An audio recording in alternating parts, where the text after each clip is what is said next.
আমরা মিটারে গাড়ি চালাইতে রাজি না। কারণ বিগত দিনে এই মিটারের কারণে আমরা বহুত হেঙ্গস্তা হয়েছি। আর এই মিটারের জন্য সার্জেন্ট গাড়ি দাঁড় করে বিভিন্ন ধরনের হেঙ্গস্তা করতো। এই রাইড শেয়ারিংটা দেওয়া আমরা এমনিতেই ক্ষতিগ্রস্ত।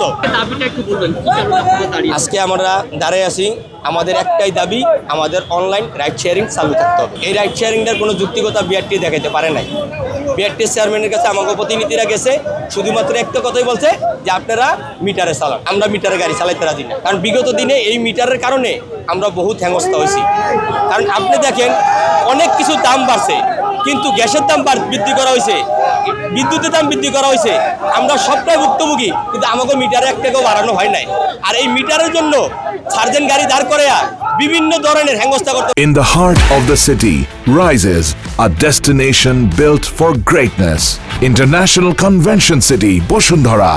Life takes a new course. একটু রং উঠছে, গেন্দা করে ফুটছিরা, এই বিভিন্ন ধরনের ডাইকানিয়া বক্সের মধ্যে রেকার বিল দাও, মামলা দেও, এই সমস্ত কইয়া আমাদের কাছে নগদ অর্থ আদায় করা হয়েছে বহুত দিন যাবত। তারপরে আমরা মিটারের জন্য আন্দোলন করে মিটার বন্ধ করা হয়েছে।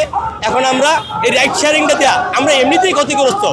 মোটর সাইকেলে, তারপরে আপনার এই প্রাইভেট কারগুলা যারা ব্যক্তিগত গাড়ি কিনছে, আজকে তারা রাস্তায় এই রাইড শেয়ারিংয়ে ভাড়া মারে, তাও আমাকে কোনো মাথা ব্যথা নাই। কিন্তু আমরা আমাদের নিজস্ব যেই সমস্ত যাত্রী পরিবহন গাড়িগুলো আছে, এগুলো আমরা রাইড শেয়ারিংয়ের আওতা থেকে আমরা চলে যেতে দিব। কারণটা কি? আমরা তো কারণটা জানার জন্যই এখানেছি। এখন আমাদের একটাই দাবি, আমরা কিছুতেই রাইড শেয়ারিং থেকে সরিয়ে দাঁড়াবো না। আমাদের এই দাবি যতক্ষণ না আদায় করা হবে, আমাদের পরবর্তী কর্মসূচি আছে। প্রয়োজনে আমরা ঢাকা ময়মনসিংহ মহাসড়ক অবরোধ করব। আমরা কেউ এনে বাড়ায় না, আমরা সবাই আমাদের নিজস্ব অধিকার আদায়ের জন্য এই রাজপথে দাঁড়াইছি।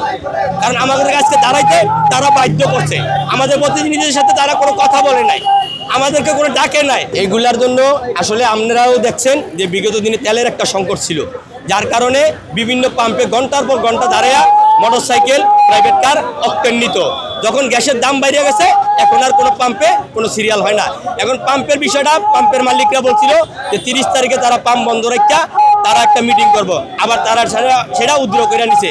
এখন আমরা সঠিক বলতে পারতেছি না কি গ্যাসের দাম বাড়ানোর জন্য এটা করতেছে, নাকি লাইনে গ্যাস নাই জানি না। এই যে এখন দেখেন আপনি যে কথাটা বললেন, এটা প্রসঙ্গে আমি একটা কথা বলি, বাসাবাড়িতে কোনো গ্যাস নাই, রাঁধতে পারতেছে না মানুষ।